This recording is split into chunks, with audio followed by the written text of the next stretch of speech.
Hi dears, welcome to Edus academy. എൻ്റെ പേര് അമിത. എൻ്റെ സ്പെഷ്യാലിറ്റി കമ്മ്യൂണിറ്റി ഹെൽത്ത് നഴ്സിംഗ് ആണ്. നമ്മളിന്ന് സ്റ്റാർട്ട് ചെയ്യുന്നതും കമ്മ്യൂണിറ്റി ഹെൽത്ത് നഴ്സിംഗ് ആണ്. അതിനകത്ത് എപ്പിഡമിയോളജി എന്നുള്ളൊരു ഇമ്പോർട്ടൻറ്റ് ടോപ്പിക്കാണ് നമ്മളിന്ന് ഡീൽ ചെയ്യാൻ പോകുന്നത്.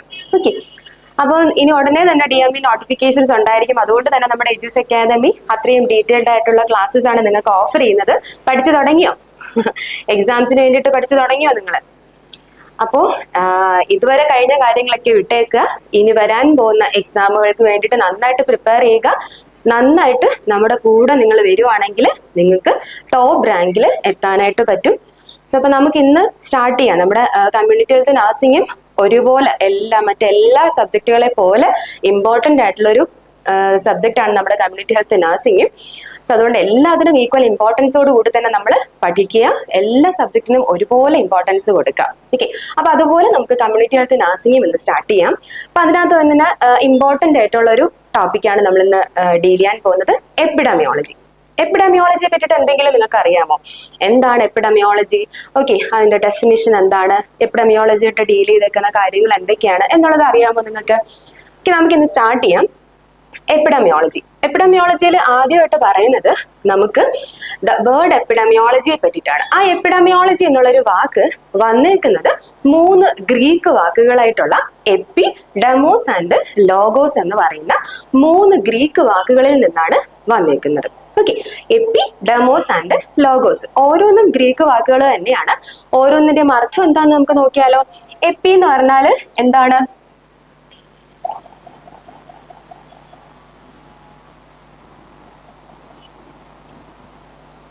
ഓക്കെ, എപ്പി എന്ന് പറഞ്ഞാല് എന്താണ്? Epi means among or upon. Among or upon എന്നാണ് എപ്പി എന്നുള്ള വാക്കിന്റെ മീനിങ്. ഡെമോസ് എന്ന് പറഞ്ഞാൽ എന്താണ്? Demos in Greek it refers to people or population. ആൾക്കാർ, പീപ്പിൾ ഓർ പോപ്പുലേഷൻ ആണ് ഡെമോസ് എന്നതുകൊണ്ട് ഉദ്ദേശിക്കുന്നത്. എന്താണ് ലോഗോസ് എന്ന് പറഞ്ഞാല്? ലോഗോസ് എന്ന് പറഞ്ഞാല് സ്റ്റഡി, സയൻസ് അല്ലെങ്കിൽ നോളജ് എന്നാണ് ലോഗോസ് എന്നതുകൊണ്ട് ഉദ്ദേശിക്കുന്നത്. സോ അപ്പോൾ എപ്പി എന്ന് പറയുന്നത് എന്താണ്? That means among or upon എന്ന് പറയുന്നു. ഡെമോസ് എന്ന് പറഞ്ഞാൽ എന്താണ്? People or population. ലോഗോസ് എന്ന് പറഞ്ഞാൽ എന്താ? സ്റ്റഡി, സയൻസ് ഓർ നോളജ് എന്നൊക്കെയാണ് ലോഗോസ് എന്നുള്ള ഒരു വേർഡിന്റെ മീനിങ് എന്ന് പറയുന്നത്. അപ്പോൾ ദീസ് 3 വേർഡ്സ് കമ്പൈൻ ചെയ്ത് വരുമ്പോഴത്തേക്കും എന്താണ്? These 3 words, when these components are combined, epidemiology literally means the study of what is among or happening to people. എന്താണ് ആൾക്കാർക്കിടയിൽ സംഭവിക്കുന്നത് എന്നുള്ളത് പഠിക്കുക എന്നുള്ളതാണ് എപ്പിഡമിയോളജി എന്നുള്ളത് ലിറ്ററലി മീൻ ചെയ്യുന്നത്. ഓക്കെ, മനസ്സിലായ കൂടെ ഉണ്ടല്ലോ നിങ്ങൾ? അടുത്തെന്ന് പറയുന്നത് ആരാണ് എപ്പിഡമിയോളജിസ്റ്റ് എന്ന് പറയുന്നത്? എപ്പിഡമിയോളജിസ്റ്റ് എന്ന് പറയുന്നത് the person who investigate how diseases and health conditions are distributed among different groups of people, what factors contribute to their occurrence and how this knowledge can be used to improve public health. ആരാണ് epidemiologist എന്ന് പറഞ്ഞാൽ എങ്ങനെയാണ് അസുഖങ്ങൾ ഉണ്ടാകുന്നതെന്ന് investigate ചെയ്യുന്ന ആളെയാണ് നമ്മൾ എന്ത് പറയുന്നത്? Epidemiologist എന്ന് പറയുന്നത്. എങ്ങനെ അസുഖങ്ങൾ ഉണ്ടാകുന്നു എന്നും പല ഡിഫറെന്റ് ഗ്രൂപ്പ്സ് ഓഫ് പീപ്പിളിന്റെ ഇടയിൽ എങ്ങനെയാണ് ഈ ഹെൽത്ത് കണ്ടീഷൻസ് ഡിസ്ട്രിബ്യൂട്ട് ചെയ്ത് കിടക്കുന്നത് എങ്ങനെയാണെന്ന് കണ്ടുപിടിക്കുന്നു. അത് മാത്രമല്ല, ആ അസുഖങ്ങൾ ഉണ്ടാകാനുള്ള ഒക്കറൻസിനുള്ള കാരണങ്ങൾ എന്തൊക്കെയാണ്, ഫാക്ടേഴ്സ് എന്തൊക്കെയാണ് അതിന് കോൺട്രിബ്യൂട്ട് ചെയ്യുന്നതെന്നുള്ളത് മനസ്സിലാക്കുന്നു.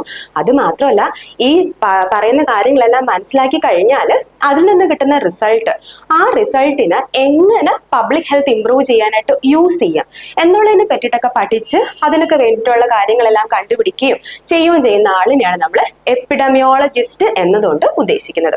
മനസ്സിലായി കാണുമല്ലോ? അടുത്തു പോകുന്നു. Okay, key concepts in epidemiology. 2 key കോൺസെപ്റ്റുകളാണ് മെയിൻലി നമ്മുടെ എപ്പിഡമിയോളജിയിലുള്ളത്. ഒന്നാമത്തത് നിങ്ങൾ ഓൾറെഡി കേട്ടിട്ടുണ്ടായിരിക്കും, ഇൻസിഡൻസും പ്രിവാലൻസും. ഓക്കെ, എന്താണ് ഇൻസിഡൻസ് എന്ന് പറഞ്ഞാൽ? Incidence refers to the rate of new cases of a disease. എന്താണ്? ന്യൂ കേസസ് ഓഫ് എ ഡിസീസിനെയാണ് നമ്മൾ ഇൻസിഡൻസ് എന്നതുകൊണ്ട് ഉദ്ദേശിക്കുന്നത്. ഓക്കെ, അപ്പം ഇൻസിഡൻസ് എന്തുകൊണ്ട് ഉദ്ദേശിക്കുന്നത് എന്താണ്? It is the rate of new cases over A specified time period. ഒരു പർട്ടിക്കുലർ ടൈം പീരീഡ് നോക്കുമ്പോൾ എന്താണ് പുതിയ കേസസ് എത്രമാത്രം ഉണ്ട് എന്നുള്ളത് മനസ്സിലാക്കുന്നതാണ് നമ്മൾ ഇൻസിഡൻസ് എന്നതുകൊണ്ട് ഉദ്ദേശിക്കുന്നത്. ഓക്കെ, അപ്പൊ അതിന്റെ ഒരു ഇക്വേഷൻ എങ്ങനെയാ നമുക്ക് പറയാൻ പറ്റുന്നത്? Incidence is equal to number of new cases of specific disease during a given time of period divided by population at risk during that period into 100. എന്തൊക്കെയാണ്? Number of new cases of a specific disease during a given time period, ഒരു particular specified time പീരീഡിലുള്ള പുതിയ cases. Okay, പുതിയ cases അത് divided by എന്താണ്? Population at risk of at that period, ആ അതേ time പീരീഡിലുള്ള at risk population എത്രമാത്രം ഉണ്ട് ഇൻറ്റു 100 ആണ് നമ്മൾ ഇൻസിഡൻസിന്റെ ഇക്വേഷൻ ആയിട്ട് പറയുന്നത്. ഓക്കെ, അടുത്ത കോൺസെപ്റ്റിലേക്ക് പോകുന്നു. അടുത്ത കോൺസെപ്റ്റ് എന്ന് പറയുന്നത് പ്രിവാലൻസ് ആണ്. ഓക്കെ, പ്രിവാലൻസ് എന്ന് പറഞ്ഞാൽ എന്താണ്? It measures the total number of cases both new and existing. അതാണ് മെയിൻലി ഇവർ തമ്മിലുള്ള ഡിഫറൻസ് എന്ന് പറയുന്നത്. എന്താണ്? Both new and existing. ഇവിടെ എന്താണ് വന്നിരിക്കുന്നത്? New and existing. അപ്പൊ നമ്മുടെ ഇൻസിഡൻസ് എന്ന് പറയുമ്പോഴത്തേക്ക് എന്തായിരുന്നു? ഇൻസിഡൻസിനകത്ത് പുതിയ കേസസ് മാത്രം ഓവർ എ ഗിവൺ ടൈം പീരീഡിലാണ് നമ്മൾ പറയുന്നത് എന്താണ്? ഇൻസിഡൻസ്. പക്ഷെ പ്രിവാലൻസ് എന്ന് പറഞ്ഞാൽ എന്താണ്? ന്യൂ ആൻഡ് എക്സിസ്റ്റിംഗ് ആയിട്ടുള്ള കേസസിനെ പറ്റിയിട്ട് പറയുന്നു. In A given point of time or over A period of time in A given population. അതാണ് പ്രിവാലൻസ് എന്ന് പറയുന്നത്. ഓക്കെ, അപ്പൊ പ്രിവാലൻസിന്റെ ഒരു ഇക്വേഷൻ നമ്മൾ പറയുമ്പോൾ ഇത് നമുക്ക് ചോദിക്കാൻ സാധ്യതയുള്ളതാണ്. ഇൻസിഡൻസ്, പ്രിവാലൻസ് എല്ലാം തന്നെ നമുക്ക് എന്താണ് പ്രീവിയസ് ക്വസ്റ്റ്യൻസ് ചോദിച്ചിട്ടുള്ളതാണ്. എന്താണ് ഇൻസിഡൻസ്? അല്ലെങ്കിൽ നമ്മൾ ഒരു ഓപ്ഷൻ ആയിട്ടൊക്കെ ആയിരിക്കും ഇൻസിഡൻസ് അല്ലെങ്കിൽ പ്രിവാലൻസ് ഒക്കെ കൊടുത്തിട്ട് ചോദിക്കുന്നത്. ഓക്കെ, അപ്പോൾ അത് നമ്മൾ ഇമ്പോർട്ടന്റ് ആയിട്ട് നോക്കേണ്ട കാര്യമാണ്. അപ്പൊ പ്രിവാലൻസിന്റെ എന്താണ് ഇക്വേഷൻ? എന്താണ്? ഇൻസിഡൻസ് ഇൻടു ഡ്യൂറേഷൻ ആണ് എന്ത്? പ്രിവാലൻസ് എന്ന് പറയുന്നത്. Okay, incidence over a given point of time ആണ് നമ്മൾ എന്ത്? ഇൻസിഡൻസ് ഇൻടു ഡ്യൂറേഷനെയാണ് നമ്മൾ പ്രിവാലൻസ് എന്ന് പറഞ്ഞ് അതിന്റെ ഇക്വേഷൻ ആയിട്ട് പറയുന്നത്. ഓക്കെ, രണ്ട് കാര്യങ്ങളും മനസ്സിലായിട്ടുണ്ടാവുമല്ലോ. Components of epidemiology. അപ്പം അതിനകത്ത് നമ്മൾ ഓർക്കേണ്ട ഒരു കാര്യം എന്ന് പറഞ്ഞാൽ കമ്പണൻസ് എന്ന് പറയുമ്പോഴത്തേക്കും എപ്പിഡമിയോളജിക്ക് മെയിൻലി 3 കമ്പണൻസ് ആണ് ഉള്ളത്. Disease frequency, okay, disease frequency, distribution of disease and determinants of disease. അപ്പം 3 Ds ആണ് ഉള്ളത്. അപ്പം നിങ്ങൾ ഓർത്തിരിക്കാനായിട്ട് എന്താ ഓർത്ത് വെക്കേണ്ട കാര്യം എന്ന് പറഞ്ഞാൽ എന്താ? 3 Ds ആണ്. ഡിസീസ് ഫ്രീക്വൻസി ഉണ്ട്. ഓക്കെ, അത് മാത്രമല്ല എങ്ങനെ ഡിസീസ് ഡിസ്ട്രിബ്യൂട്ട് ആയിരിക്കുന്നു, അതിന്റെ കോൺട്രിബ്യൂട്ടിംഗ് ഫാക്ടേഴ്സ് അല്ലെങ്കിൽ ഡിറ്റർമിനൻസ് ഓഫ് ഡിസീസ് എന്തൊക്കെയാണ്. So these are the key components in epidemiology that help nurses to understand how diseases and health related events are spread within the population. അപ്പം ഇത് ഈ 3 കാര്യങ്ങളാണ് എന്താണ് ഒരു എപ്പിഡമിയോളജിസ്റ്റിന് എങ്ങനെയൊക്കെയാണ് ഹെൽത്ത് റിലേറ്റഡ് ഇവന്റ്സ് ഒക്കെ വിത്തിൻ പോപ്പുലേഷൻ എങ്ങനെ അസുഖങ്ങൾ സ്പ്രെഡ് ആയിക്കൊണ്ടിരിക്കുന്നു എന്നുള്ളതൊക്കെ പഠിക്കാനായിട്ട് എപ്പിഡമിയോളജിസ്റ്റിനെ ഹെൽപ്പ് ചെയ്യുന്ന 3 കമ്പണൻസ് ആണ് ഈ 3 Ds എന്ന് പറയുന്നത്. Disease frequency, distribution of disease and determinants of disease. ഇത് 3 ആണ് നമ്മുടെ എപ്പിഡമിയോളജിയുടെ കമ്പണൻസ് എന്ന് പറയുന്നത്. ഓക്കെ, ഇനി നമ്മൾ പോകുന്നത് എന്താണ്? സ്പേഷ്യൽ ആൻഡ് ടെമ്പറൽ പാറ്റേൺ എന്ന് പറഞ്ഞാൽ എന്താണെന്നാണ് പറയുന്നത്. ഓക്കെ, ജസ്റ്റ് 2 വേർഡുകൾ പറയുന്നത് അല്ലെങ്കിൽ 2 ടേംസ് നിങ്ങൾ മനസ്സിലാക്കാൻ വേണ്ടിയിട്ട് പറയുന്നതാണ്. എന്താണ് സ്പേഷ്യൽ പാറ്റേൺ, എന്താണ് ടെമ്പറൽ പാറ്റേൺ? എന്താ സ്പേഷ്യൽ പാറ്റേൺ എന്ന് പറഞ്ഞാൽ ഈ ഡിസീസ് ഡിസ്ട്രിബ്യൂഷൻ എന്ന് പറയുന്നത് can vary geographically with some regions or communities experiencing higher rates of specific diseases due to factors like environmental exposures or population characteristics. അപ്പോൾ ഇത്രയും കാര്യത്തിൽ മെയിൻലി നിങ്ങൾ ഓർക്കേണ്ട ഒരു കാര്യം എന്ന് പറയുന്നത് disease distribution can vary geographically. ചില റീജിയൻസിലും ചില കമ്മ്യൂണിറ്റീസിലും എന്താണ് അവിടെ പർട്ടിക്കുലർ ആയിട്ടുള്ള ചില എൻവയോൺമെന്റൽ എക്സ്പോഷേഴ്സോ പോപ്പുലേഷന്റെ ക്യാരക്ടറിസ്റ്റിക്സോ കാരണം ചില അസുഖങ്ങൾ ഒരു ജോഗ്രഫിക്കൽ അല്ലെങ്കിൽ ചില റീജിയൻസ് അല്ലെങ്കിൽ ചില കമ്മ്യൂണിറ്റീസിൽ മാത്രമായിട്ട് കാണപ്പെടുന്നതിനാണ് നമ്മൾ സ്പേഷ്യൽ പാറ്റേൺ എന്ന് പറയുന്നത്. അപ്പൊ ടെമ്പറൽ പാറ്റേൺ എന്ന് പറഞ്ഞാൽ എന്താണ്? Diseases can also exhibit temporal patterns with fluctuations in occurrence over time. എന്ന് പറഞ്ഞാൽ ഈ സീസണൽ വേരിയേഷൻസ് ഉണ്ടാകുക, ചില സീസൺസിൽ മാത്രം കാണപ്പെടുന്ന അസുഖങ്ങൾ അല്ലെങ്കിൽ ചില വർഷങ്ങൾ മാത്രം കാണപ്പെടുന്ന അസുഖങ്ങളെയാണ് നമ്മൾ ടെമ്പറൽ പാറ്റേൺസ് എന്ന് പറയുന്നത്. സ്പേഷ്യൽ എന്ന് പറഞ്ഞാൽ നമ്മൾ അതിനകത്ത് നോക്കുമ്പോൾ ജോഗ്രഫിക്കലി എന്താണ് അസുഖങ്ങളുടെ ഡിസീസ് ഡിസ്ട്രിബ്യൂഷൻ വേരി ചെയ്തുകൊണ്ടിരിക്കുന്നു. ടെമ്പറൽ എന്ന് പറഞ്ഞാൽ എന്താണ്? ചില സീസൺസ് അല്ലെങ്കിൽ ചില ഇയേഴ്സിൽ മാത്രം എന്താണ് ഓവർ ടൈം ചില ഫ്ലക്ച്വേഷൻസ് ഉണ്ടായി അല്ലെങ്കിൽ ഒരു ടെമ്പറൽ പാറ്റേൺ ഒരു ഫ്ലക്ച്വേഷൻസ് ഉണ്ടായിട്ട് വരുന്നത് അല്ലെങ്കിൽ ചില ഡിസീസസ് ടെമ്പറൽ പാറ്റേൺസ് എക്സിബിറ്റ് ചെയ്യുന്നതിനാണ് നമ്മൾ എന്ത് പറയുന്നത് അല്ലെങ്കിൽ ഒരു ഓവർ ടൈം അവർക്ക് ഫ്ലക്ച്വേഷൻസ് അല്ലെങ്കിൽ ചില സീസൺസിൽ ചില ഇയേഴ്സിൽ മാത്രം കാണപ്പെടുന്നു, അതിന് നമ്മൾ ടെമ്പറൽ പാറ്റേൺ എന്ന് പറയുന്നത്. അപ്പൊ ഈ 2 പാറ്റേൺസിനെ പറ്റി നിങ്ങൾക്ക് മനസ്സിലായിട്ടുണ്ടായിരിക്കും. ഇനി അടുത്ത് പറയുന്നത് പറഞ്ഞാൽ നമ്മൾ ഈ ക്ലസ്റ്റേഴ്സ് എങ്ങനെ ഐഡന്റിഫൈ ചെയ്യുന്നു. അപ്പം ഈ എപ്പിഡമിയോളജിസ്റ്റുകൾ നമുക്കറിയാം, നമ്മൾ കോവിഡ് ഒക്കെ വന്ന സമയത്ത് നമുക്കറിയാം അല്ലെ, ഇല്ല ഇന്ന സ്ഥലത്ത് ഇന്നൊരു ക്ലസ്റ്റർ ഫോം ചെയ്തിട്ടുണ്ടെന്നൊക്കെ പറയുന്നുണ്ടായിരുന്നു അല്ലെ. അപ്പോൾ അങ്ങനെയൊക്കെയുള്ള കാര്യങ്ങൾ എങ്ങനെയാണ് കണ്ടുപിടിക്കുന്നത്? അപ്പൊ ഈ ഒരു സ്പേഷ്യൽ അല്ലെങ്കിൽ ടെമ്പറൽ അനാലിസിസ് എപ്പിഡമിയോളജിസ്റ്റുകൾ ചെയ്ത് കഴിഞ്ഞതിന് ശേഷമാണ് എങ്ങനെ അസുഖങ്ങൾ, അതിന്റെ ഔട്ട് ബ്രേക്സ് എങ്ങനെയാണെന്നും ആ ഡിസീസിന്റെ ക്ലസ്റ്റർ എങ്ങനെയാണ് രൂപപ്പെടുന്നതെന്നും എന്തൊക്കെ ഇൻവെസ്റ്റിഗേഷൻസ് ആണ് എന്താണ് കൊണ്ടുവരാൻ പറ്റുന്നതെന്നും എന്തൊക്കെ ഇന്റർവെൻഷൻസ് ആണ് കൊണ്ടുവരാൻ പറ്റുന്നതെന്നുള്ളതൊക്കെ എപ്പിഡമിയോളജിസ്റ്റുകൾ മനസ്സിലാക്കുന്നത് ഇങ്ങനെ സ്പേഷ്യൽ ആൻഡ് ടെമ്പറൽ അനാലിസിസുകൾ ചെയ്തുകൊണ്ടാണ് മനസ്സിലാക്കുന്നത്. സോ അതുകൊണ്ടാണ് ഞാൻ ഈ രണ്ട് ടേംസിനെ പറ്റിയിട്ട് നിങ്ങൾക്ക് ഇൻട്രൊഡ്യൂസ് ചെയ്ത് തന്നത്. ഓക്കെ, മനസ്സിലായിട്ടുണ്ടാവുമല്ലോ. Common terminologies used in epidemiology, important ആയിട്ടുള്ള ഏരിയ ആണ്. ഓരോ ടെർമിനോളജീസും നിങ്ങൾ കൃത്യമായിട്ട് നോക്കുക, എന്താണ് തമ്മിലുള്ള ഡിഫറൻസ് എന്നുള്ളത് മനസ്സിലാക്കി തന്നെ പോവുക. ഈ ഏറെക്കുറെ എല്ലാ ടെർമിനോളജീസും നമുക്ക് പ്രീവിയസ് ക്വസ്റ്റ്യൻസ് ചോദിച്ചിട്ടുള്ള പല ക്വസ്റ്റ്യൻസ് പല എക്സാമുകൾക്ക് ചോദിച്ചിട്ടുള്ളതാണ്. സോ അപ്പൊ നമുക്ക് ഓരോന്നും വിധം പഠിക്കാം. കണ്ടാമിനേഷൻ, എന്താണ് കണ്ടാമിനേഷൻ എന്ന് പറഞ്ഞാല്? Contamination is the presence of an infectious agent on a body. Okay, presence of an infectious agent. Presence of an infectious agent on a body surface or in the clothes, beddings, toys, surgical instruments or dressings or other inanimate articles or substances including water, milk and food. ഇന്നതൊന്നും കളയാനില്ല. എന്താണ് പറയുന്നത്? എന്തൊക്കെയാണ് ഇവിടെ പറയുന്നത്? ഇവിടെ infectious agent എവിടെയൊക്കെ present ആയിരിക്കാൻ സാധ്യതയുണ്ട്? Body surface ആകാം, അല്ലെങ്കിൽ നമ്മുടെ ക്ലോത്ത്സിലാകാം, അല്ലെങ്കിൽ നമ്മുടെ ബെഡിങ്സ് ആകാം, ടോയ്, സർജിക്കൽ ഇൻസ്ട്രുമെന്റ്സ്, എവിടെയാണെങ്കിലും എന്ത് ഇൻഫെക്ഷസ് ഏജന്റ്, അതൊരു ആന്റിമേറ്റ് ആയിട്ടുള്ള ഒരു ആർട്ടിക്കിൾ ആയിക്കോട്ടെ, എന്ന് വെച്ചാൽ ജീവനുള്ള വസ്തുക്കളായിക്കോട്ടെ, ജീവനില്ലാത്ത വസ്തുക്കളായിക്കോട്ടെ, അതുപോലെ വെള്ളം, മിൽക്ക്, ഫുഡ്, എവിടെയാണെങ്കിലും ഇൻഫെക്ഷസ് ഏജന്റിന്റെ പ്രസൻസ് വന്നു കഴിഞ്ഞാൽ നമ്മൾ പറയുന്നു കണ്ടാമിനേഷൻ. ഓക്കെ, അപ്പൊ ഒരു ഇൻഫെക്ഷസ് ഏജന്റ് ഒരു ജീവനുള്ളതോ ജീവനില്ലാത്തതോ ആയിട്ടുള്ള വസ്തുക്കള്, അല്ലെങ്കിൽ നമ്മൾ കഴിക്കുന്ന ഭക്ഷണം, മിൽക്ക്, വാട്ടർ, എവിടാണെങ്കിലും ഇൻഫെക്ഷസ് ഏജന്റിന്റെ പ്രസൻസ് ഉണ്ടോ, ദാറ്റ് ഈസ് കണ്ടാമിനേഷൻ. ഓക്കെ, മനസ്സിലായല്ലോ. അടുത്തു പോകുന്നു, എന്താണ് ഇൻഫെസ്റ്റേഷൻ. ഇപ്പൊ ഇൻഫെസ്റ്റേഷനിൽ നിങ്ങൾ മെയിൻലി ഓർക്കേണ്ട ഒരു കാര്യമാണ് തലയിൽ പെയിൻ ഇരിക്കുന്നു. ഓക്കെ, എക്സാമ്പിൾ ആണ് ഈ പറയുന്നത്, തലയിൽ പെയിൻ ഇരിക്കുന്നു. ഓക്കെ, അതാണ് ഇൻഫെസ്റ്റേഷൻ. അപ്പൊ എന്താണ് infestation? The lodgement, development and reproduction of parasite. Parasite എന്ന് പറഞ്ഞാൽ എന്താണ്? Organism that leaves within and upon at the expense of another organism. അല്ലേ, മറ്റവന്റെ ചെലവിന് ഒരുത്തൻ നമ്മുടെ മണ്ടയ്ക്ക് കയറിയിരിക്കുക.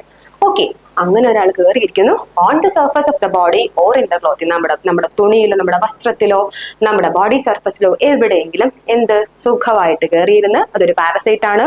കയറിയിരുന്ന് എന്ത് ചെയ്യുന്നു? അത് ലോഡ് ചെയ്ത്, ഡെവലപ്പ് ചെയ്ത്, റീപ്രൊഡ്യൂസ് ചെയ്തു. ആ ഒരു പ്രോസസ് ഇങ്ങനെ ചെയ്യുന്നതിനെയാണ് നമ്മൾ ഇൻഫെസ്റ്റേഷൻ എന്ന് പറയുന്നത്. എക്സാമ്പിൾ ആണ് നമ്മൾ പറയുന്നത് ലൈസ്, ഇച്ച് മൈറ്റ്. ഓക്കെ, അപ്പം അങ്ങനെ നമ്മൾ ലൈസ് ഇൻഫെസ്റ്റേഷൻ എന്നല്ലേ പറയുന്നത്. അപ്പൊ അതാണ് ഇൻഫെസ്റ്റേഷൻ. അപ്പൊ ഒരു പാരസൈറ്റ് നമ്മുടെ ബോഡിയിൽ കയറിയിരുന്നിട്ട് എന്ത് ചെയ്തു? നമ്മുടെ ക്ലോത്തിങ്ങിലോ ബോഡി സർഫസിലോ ഒക്കെ കയറിയിരുന്നിട്ട് നമ്മുടെ എക്സ്പെൻസിൽ അല്ലെങ്കിൽ ആ അനദർ ഓർഗാനിസത്തിന്റെ എക്സ്പെൻസിൽ ജീവിക്കുന്നു. Lays with in and upon, അതാണ് നമ്മുടെ ഇൻഫെസ്റ്റേഷൻ. മനസ്സിലായല്ലോ. ഓക്കെ, അത് ഇൻഫെസ്റ്റേഷൻ എന്ന് പറയുന്നു. ഇനി അടുത്തു പോകുന്നു ഹോസ്റ്റ്. ആരാ host? The organism like person, animals or birds and or arthropods from which a parasite obtains its nourishment under natural conditions called host. ഇപ്പം അതൊരു പേഴ്സൺ ആകാം, ഒരു മനുഷ്യനാകാം, അതൊരു ആനിമൽ ആകാം, അതൊരു ബേർഡ് ആകാം, ആർത്രോപോഡ് ആകാം. എന്താണെങ്കിലും ഒരു പാരസൈറ്റ് ഉള്ളിൽ കയറിയിട്ട് ആ ബോഡിയിൽ അല്ലെങ്കിൽ ഇരിക്കുന്ന ആളുടെ അവരുടെ ബോഡിയിൽ നിന്ന് നറിഷ്മെന്റ് ഒക്കെ എടുത്തിട്ട് അണ്ടർ നാച്ചുറൽ കണ്ടീഷൻ അവരുടെ നറിഷ്മെന്റ് ഒക്കെ എടുത്തിട്ട് അവിടെ ഇരുന്ന് അവരുടെ റീപ്രൊഡക്ഷനും എല്ലാ കാര്യങ്ങളും കംപ്ലീറ്റ് ചെയ്യുന്ന ആ ഒരു പ്രോസസ് എല്ലാം കംപ്ലീറ്റ് ചെയ്യാനായിട്ട് ഉപയോഗിക്കുന്ന ആളെയാണ് നമ്മൾ ഹോസ്റ്റ് എന്ന് പറയുന്നത്. ഓക്കെ, ഇപ്പൊ ഏജന്റിൽ നിന്ന് ഹോസ്റ്റിലേക്കാണ് ആ ഇൻഫെക്ഷസ് ഏജന്റ് അല്ലെങ്കിൽ ഏജന്റ് എങ്ങോട്ടേക്കാണ് വരുന്നത്? ഹോസ്റ്റിലേക്കാണ് കയറുന്നത് അല്ലെ. അപ്പൊ അന്നിരുന്നിട്ട് എന്ത് ചെയ്യുന്നു? അവിടെ ഇരുന്ന് റീപ്രൊഡ്യൂസ് ചെയ്യുന്നു, അസുഖങ്ങൾ ഉണ്ടാക്കുന്നു, അങ്ങനെ പല കാര്യങ്ങളും സിംറ്റംസ് ഒക്കെ ഉണ്ടാക്കുന്നു. ആ ആളിനെയാണ് നമ്മൾ ഹോസ്റ്റ് എന്ന് പറയുന്നത്. അതൊരു പേഴ്സൺ ആകാം, ആനിമൽ ആകാം, ബേർഡ് ആകാം, ആർത്രോപോഡ് ആകാം, എന്തും ആകാം. ഓക്കെ, അതാണ് ഹോസ്റ്റ് എന്ന് പറയുന്നത്. ഇനി എന്ത് പോകുന്നു? ഇനി ഇൻഫെക്ഷ്യസ് ഡിസീസും കണ്ടേജിയസ് ഡിസീസും. എന്താണ് ഇൻഫെക്ഷ്യസ് ഡിസീസ്? എന്താണ് കണ്ടേജിയസ് ഡിസീസ്? എന്താണ് infectious disease? A clinically manifested disease of man or animals resulting from an infection. ഒരു ഇൻഫെക്ഷനിൽ നിന്ന് ഒരു ഇൻഫെക്ഷനിൽ നിന്ന് ഒരു മാനിനോ ഒരു ആനിമലിനോ ക്ലിനിക്കൽ മാനിഫെസ്റ്റേഷൻസ് വന്നു കഴിഞ്ഞാൽ നമ്മൾ ഇൻഫെക്ഷ്യസ് ഡിസീസ് ആണെന്ന് പറയുന്നു.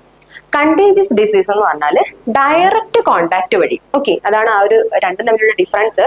A disease that is transmitted through direct contact to body and body fluids. എന്താണ് എക്സാമ്പിൾ പറയുന്നത്? Scabies, STD, leprosy, trachoma. Trachoma എന്താണെന്ന് ഞാൻ പറയുന്നുണ്ട്. സോ അതാണ് രണ്ടും തമ്മിലുള്ള ഡിഫറൻസ്. ഡയറക്റ്റ് കോണ്ടാക്റ്റിലൂടെ ട്രാൻസ്മിറ്റ് ചെയ്യുന്നതിനാണ് നമ്മൾ കണ്ടേജിയസ് ഡിസീസ് എന്ന് പറയുന്നത്. ഇൻഫെക്ഷസ് ഡിസീസ് എന്ന് പറഞ്ഞാൽ ഒരു ഇൻഫെക്ഷനിൽ നിന്ന് മറ്റൊരു ആനിമലിനോ മാനിനോ ക്ലിനിക്കൽ മാനിഫെസ്റ്റേഷൻസ് വന്നു കഴിഞ്ഞാൽ നമ്മൾ അതിന് ഇൻഫെക്ഷ്യസ് ഡിസീസ് എന്ന് പറയുന്നു. അപ്പൊ ഞാനിവിടെ പറഞ്ഞ് വിട്ടേച്ച് പോയ ഒരു പോയിന്റിലൂടെ പറയുന്നു, എന്താണ് ട്രക്കോമ എന്ന് പറയുന്നത്? മനസ്സിലായി കാണുമോ ട്രക്കോമ എന്ന് പറയുന്നത്? അത് ഞാൻ അവിടെ നോട്ട് ചെയ്തിട്ടുണ്ട്. A chronic contagious form of conjunctivitis caused by Chlamydia trachomatis. അപ്പൊ Chlamydia trachomatis എന്നുള്ള ഒരു ഓർഗാനിസം കാരണം ഉണ്ടാകുന്ന ഒരു ലോങ് ടേം അല്ലെങ്കിൽ ക്രോണിക് ആയിട്ടുള്ള ഒരു കണ്ടേജിയസ് ആയിട്ടുള്ള അല്ലെങ്കിൽ പകരുന്ന രീതിയിലുള്ള കൺജങ്ക്ടിവൈറ്റിസിനെയാണ് നമ്മൾ ട്രക്കോമ എന്ന് പറയുന്നത്. അപ്പൊ അങ്ങനെയുള്ള രീതികൾ, ആ ഡിസീസുകളെല്ലാം തന്നെ ഒരു കണ്ടേജിയസ് ഡിസീസ് ആണ്. ഡയറക്റ്റ് കോണ്ടാക്ട് വഴി ഡിസീസ് ട്രാൻസ്മിറ്റ് ചെയ്യുന്നു ബോഡി ആൻഡ് ബോഡി ഫ്ലൂയിഡ്സിലൂടെ. ഓക്കെ, അതാണ് കണ്ടേജിയസ് ഡിസീസ് എന്ന് പറയുന്നത്. മനസ്സിലായോ? ഇനി അടുത്ത് പോകുന്നത് കമ്മ്യൂണിക്കബിൾ ഡിസീസ്. എന്താണ് അത്? ഡയറക്ട്ലി ആകാം, ഇൻഡയറക്ട്ലി ആകാം. ഒരു ഇൻഡിവിജ്വലിൽ നിന്ന് മറ്റൊരാളിലേക്ക് ട്രാൻസ്മിറ്റ് ചെയ്യുന്നതിനെയാണ് കമ്മ്യൂണിക്കബിൾ ഡിസീസ് എന്ന് പറയുന്നത്.